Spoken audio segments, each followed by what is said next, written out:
महाराष्ट्रात एक breaking news. वित्त विभागाच्या विरोधानंतरही महाजनांसोबत संबंधित सूतगिरणीला 32 कोटींचा निधी दिला गेलेला आहे आणि यावरून आता चांगलंच राजकारण रंगलेलं आहे।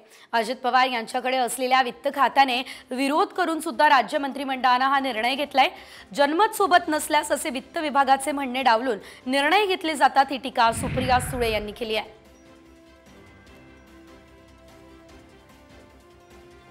तर मेहरबान आहेत, कारण का जनमत त्यांच्या बाजूनी नाही, लोक त्यांच्या बाजूनी नाहीत, म्हणून आता ते नेत्यांवर मेहरबान, हा तुमचा शब्द आहे, माझा नाही, हा वारंवार आपल्याला होताना दिसतोय। आणि वित्त मंत्रालय ही म्हणजे गेल्या काही दिवसाची एक स्टाईल झालेली आहे राज्यामध्ये, एक निर्णय प्रक्रिया की वित्त मंत्र्यांनी विरोध करायचा मंत्रालयाने आणि त्यानंतर कॅबिनेटनी त्याला ओव्हररूल करायचं। ती माझी नाही, शेंदुर्णीचे आमचे गोविंद अग्रवाल म्हणून कार्यकर्ते त्यांची ती आहे, पण गेल्या अनेक वर्षापासून 10 वर्षापासून 15 वर्षापासून त्यांची ती मागणी होती। त्यांचं प्रकरण त्या ठिकाणी पेंडिंग होतं।